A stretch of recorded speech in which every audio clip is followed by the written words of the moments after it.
(2월 18일) 아침 햇살, 이것이 나라인가 첫 번째 순서입니다. 이것이 나라인가라는 주제로 두 차례에 걸쳐서 이야기를 나눠보겠습니다. 1. 이상한 일들. 은수미 성남시장 재판. 지난 2월 6일 은수미 경기도 성남시장이 2심 선고재판에서 300만 원 벌금형을 받았습니다. 만약 상고심에서 뒤집지 못하면 은 시장은 당선 무효가 됩니다. 이 재판 결과가 주목받는 이유는 1심 선고가 90만 원이었는데 이것의 3배 이상이나 되는 벌금이 나왔어요. 그리고 검찰 구형이 150만 원이었는데 이것보다도 2배 많은 매우 이례적인 판결이 나왔기 때문에 주목을 받고 있습니다. 일반적으로 재판은 엄벌을 주장하는 검사와 무죄 혹은 선처를 주장하는 피고 사이에서 판결이 나오기 때문에 검사 구형보다 높은 형량을 선고하는 경우는 흔치 않습니다. 보통 이제 검사 형량보다 낮게 받는 게 일반적이죠. 게다가 1심 선고에서 무죄가 된 혐의를 유죄로 뒤집어서 인정하지 않는 이상 1심 판결보다 높은 형량을 선고하는 경우도 별로 없습니다. 은 시장의 경우 1심과 2심 모두 동일한 논리로 동일하게 유죄 판결을 했기 때문에 이런 일반적인 경우다 이렇게 볼 수 있는데, 그런데도 1심 형량보다 높고 검사 구형보다도 훨씬 높은 형량을 받았기에 이번 선고 결과는 매우 특이하다고 할 수 있습니다. 이 사건은 한 사업가가 차량과 운전사를 자원봉사로 제공해 주겠다고 해서 은 시장이 받아들였다가 정치자금법 위반 혐의를 받은 사건입니다. 2심 판사는 재판 내내 은 시장을 공격했으며 1심 판결과 동일한 판단을 해놓고도 은 시장이 반성하지 않았다는 점을 들어 높은 형량을 선고했습니다. 이른바 괘씸죄가 적용된 것입니다. 그러나 은 시장은 무죄를 주장했기 때문에 반성할 이유가 없었습니다. 혐의를 인정하고 선처를 호소하는 경우와 달리 법리 다툼을 하는 상황이라 반성하는 게 오히려 모순입니다. 결국 판사의 반성하지 않았으므로 엄벌한다는 논리는 내가 유죄라면 유죄지 어디서 건방지게 무죄를 주장하느냐, 이런 소리나 다름없습니다. 물론 유죄 무죄를 따지는 법리 해석은 판사의 재량입니다. 따라서 은 시장을 유죄로 판결하는 것은 판사가 당연히 할 수 있는 일입니다. 그러나 피고가 자신과 다른 법 해석을 한다는 이유로 통상의 범위를 넘은 비상식적인 형량을 선고하는 것은 감정이 섞인 결과로 볼 수 있습니다. 우리 헌법은 법관은 헌법과 법률에 의하여 그 양심에 따라 독립하여 심판한다라고 하였지 자존심을 앞세워 판결할 수는 없게 되어 있습니다. 그런데 이처럼 비상식적인 형량이 나온 게 단순히 판사의 자존심 때문만일까요? 그렇게 보기에는 형량이 지나치게 높습니다. 은 시장 변호인은 재판 후에 재판부가 법률적 평가를 넘어 정치적 행위를 했다라고 비판했습니다. 정치적 견해 차이로 편파적 판결을 했다는 주장입니다. 이와 관련해 진중권 전 동양대 교수의 발언이 의미심장합니다. 진 전 교수는 은 시장을 두고 조국과 함께 남한 사회주의 노동자 동맹, 이른바 산호맹이죠, 조직원이었다라고 비난했습니다. 실제로 은수미 시장은 산호맹 사건으로 1992년에 구속돼서 6년간 복역했고요. 지난해 조국 전 장관이 산호맹 출신이라는 이유로 공격받자 산호맹에 더 이상 무례하게 굴지 말라고 항변하기도 했습니다. 물론 판사의 본심이 무엇인지는 알 수 없지만 드러난 정보만 놓고 보면 은 시장이 과거 사회주의자였다는 것 말고는 특별히 과도한 판결을 할 이유는 없어 보입니다. 적폐 세력이 보기에 조국 전 장관이나 은 시장 등 사회주의라는 금기를 건드린 인물은 결코 용납할 수 없는 것입니다. 하지만 30여 년 전의 경력이 지금의 판결에 영향을 미치는 것은 명백한 잘못입니다. 법률로 규정된 행위만 처벌할 수 있다는 죄형 법정주의 원칙을 어기는 것입니다. 게다가 과거 운동권이었어도 자유한국당으로 간 정치인들은 이런 괘씸죄에 걸리지 않습니다. 대한민국은 법이 지배하는 법치주의 국가입니다. 하지만 과연 진짜 법치주의 국가인지 의심할 수밖에 없습니다. 김성태 자유한국당 의원 재판. 지난 1월 17일 김성태 자유한국당 의원이 1심 재판에서 무죄를 선고받았습니다. 김 의원 딸의 KT 특혜 채용 의혹 사건이었습니다. 재판부는 특혜 채용은 사실이지만 뇌물수수로 볼 수는 없다고 판단했습니다. 그런데 재판 결과에 대해서도 비판이 쏟아졌지만 재판부가 아닌 검찰이 문제라는 지적도 많았습니다. 재판 과정에서 서유열 전 KT 사장은 김 의원에게 딸의 이력서를 직접 받았다고 증언했습니다. 김성태 의원은 이석채 전 KT 회장과 저녁 식사 자리를 잡아달라고도 요청했습니다. 또 김성태 의원 딸도 자신이 특혜를 받은 사실을 알고 있었습니다. 그럼에도 무죄가 나온 이유는 검찰이 김성태 의원을 업무방해죄가 아닌 뇌물죄로 기소했기 때문입니다. 일반적으로 부정채용은 업무방해죄로 기소합니다.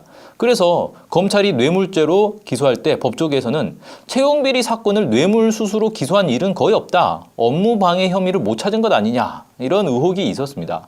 하지만 이석채 전 회장이 이미 부정채용과 관련해 업무방해 혐의로 실형을 선고받았기 때문에 김성태 의원 역시 업무방해로 기소했으면 유죄가 확실했다고 볼 수 있습니다.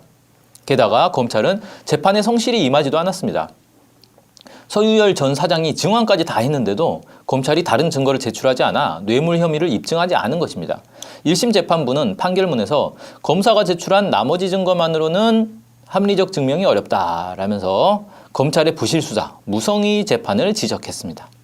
이처럼 검찰은 김성태 자유한국당 의원에 대해 봐주기 수사, 봐주기 기소로 일관해 무죄를 받게 만들었습니다. 기소를 안 할 수는 없고 그렇다고 같은 편을 유죄받게 할 수도 없으니 짜고 치는 고스톱을 한 것이 아니냐라고 충분히 여길만 합니다. 이 때문에 1심 재판이 끝나고 일부 시민단체가 기자회견을 열고 검찰을 감찰해야 한다고 주장하기도 했습니다. 이들은 1심 재판을 두고 음주운전한 사람을 속도위반 혐의로 기소해 무죄 판결을 유도한 사기극이라고 규탄했습니다. 김기현 비리 사건 관련 보도. 동아일보가 공소장 전문을 공개하며 전국의 핵심 이슈로 떠오른 이른바 청와대 선거 개입 의혹 사건은 사실 김기현 전 울산시장 비리 사건에서 출발합니다. 지역 권력과 토착 비리 세력, 검찰이 유착된 비리 사건이 어느 순간 청와대의 범죄로 둔갑한 것입니다.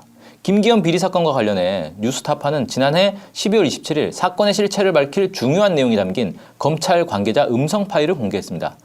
뉴스타파 보도에 따르면 울산 건설업자 김흥태 씨가 김기현 전 시장을 비리 사건으로 고발했지만 검찰은 수사를 철저히 외면했고 거꾸로 다수의 김흥태 씨 지인들에게 전화를 걸어 김 씨를 사기 혐의로 고소할 것을 종용했고 이에 응하지 않으면 협박까지 했다고 합니다.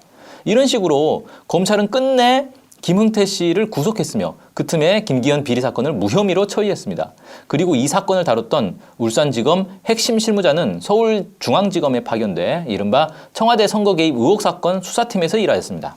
다시 말해 울산 지역 권력, 토착 비리 세력과 결탁한 검찰이 자신의 부정비리를 숨기기 위해 청와대에 죄를 덮어 씌웠다는 얘기가 됩니다. 그런데 이런 중대한 사실을 언론은 철저히 외면했습니다. 뉴스타파 그리고 MBC에서도 한번 다뤘고요. 이를 제외하고는 그 누구도 이 사실을 비중 있게 다루지 않았습니다. 그리고 오로지 청와대의 선거 개입이니 하명 수사니 하는 것에만 매달립니다. 언론이 철저히 비리 세력과 검찰의 편에 서서 여론을 호도하고 있는 것입니다. 2. 완전히 훼손된 대한민국의 근간. 대한민국 헌법 제1조는 국민 주권을 명시하고 있습니다. 또 헌법 전반에서 법치주의를 규정하고 있습니다. 국민주권과 법치주의는 대한민국의 근간이라 할 수 있습니다. 국민주권은 대외주권과 대내주권으로 나눠볼 수 있는데 대내주권은 국민의 의사가 국가정책에 잘 반영되게 하고 국가적 차원으로 잘 집행되도록 하는 것이라 볼 수 있습니다. 대외주권은 국가의 징표에서 가장 중요합니다. 이와 관련해 해리스 주한미 대사의 망발, 그리고 이에 대한 정부의 미온적 대처 등 심각한 문제들이 있지만 다음 기회에 살펴보고자 합니다. 또 법치주의란 법에 의해 국가가 운영되고 누구나 법을 지켜야 하며 법 앞에 모두가 평등해야 한다는 것입니다. 그래서 법은 정의로워야 하고 인권을 보장해야 하고 공정해야만 합니다. 그런데 은수미, 김성태, 김기현 등 3명에 대한 사건들을 보면 지금 대한민국의 근간이 심각한 수준으로 훼손되고 있음을 알 수 있습니다. 먼저 대내 국민주권이 심각하게 훼손되고 있습니다. 검찰, 사법부, 언론이 항통속이 돼서 국민 여론을 완전히 왜곡시킵니다. 왜곡의 방향은 진보 민주 개혁 세력을 범죄자로 몰고 무력하게 만들고 분열시키는 것입니다. 그리고 친미, 친일, 보수, 적폐 세력을 보호하고 그들이 공세를 펼 수 있는 공간을 열어줍니다. 이처럼 국민 여론을 왜곡시키고 있기에 국민의 의사가 국가 정책에 반영될 수 없는 상황입니다. 이 피해는 고스란히 국민에게 돌아갑니다. 다음으로 법치주의가 완전히 파괴되고 있습니다. 검찰과 사법부는 법 적용을 대단히 편파적으로 하고 있습니다. 만인은 법 앞에 평등하다. 이 말은 적어도 대한민국에서는 적용할 수 없습니다. 진보 민주 개혁 세력에는 가혹한 법 적용이 이루어집니다. 조국 전 장관 자택 압수수색은 무려 11시간을 진행했으며 조국 일가에 대한 압수수색 영장만 70회 이상 발부되었습니다. 투입된 검찰 인력도 역대급이었습니다. 청와대 압수수색도 마찬가지입니다. 범죄 자료 일체로 명시해 압수 대상을 특정하지 않은 영장을 발부하여 마음껏 압수수색할 수 있도록 하거나 검찰이 법원 영장에도 없는 압수물 목록을 제시하기도 했습니다. 반면 자유한국당 등 적폐 세력에는 한없이 관대합니다. 나경원 의원은 고발만 10건이나 있지만 아직도 수사하지 않고 있습니다. 국회 선진화법 위반 혐의, 이른바 패스트트랙 사건이죠. 이 혐의를 받고 있는 자유한국당 의원에 대해서는 검찰이 뭐라 했냐면 범죄는 저질렀지만 당사자도 다쳤으므로 기소하지 않는다는 황당한 입장을 내놨습니다. 이 기사를 본 국민들은 범죄하다 걸리면 자해해야겠네 라며 검찰을 비꼬고 있습니다. 국회의사당 집회도 마찬가지입니다. 2019년 12월 16일 자유한국당과 우리공화당 지지자들이 국회에 불법 진입해 국회의원과 경찰을 폭행하는 등 헌법기관을 유린하는 난동을 부렸지만 단 한 명밖에 연행되지 않았고 아무도 구속되지 않았습니다.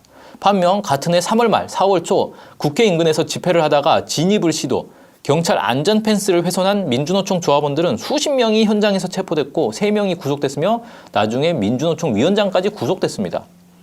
이처럼 친미, 친일, 보수, 적폐 세력에 대해서는 조사도 제대로 안 하고 기소도 안 하고 재판을 해도 김성태 의원처럼 법의 허점을 이용해 무죄를 받게 해줍니다.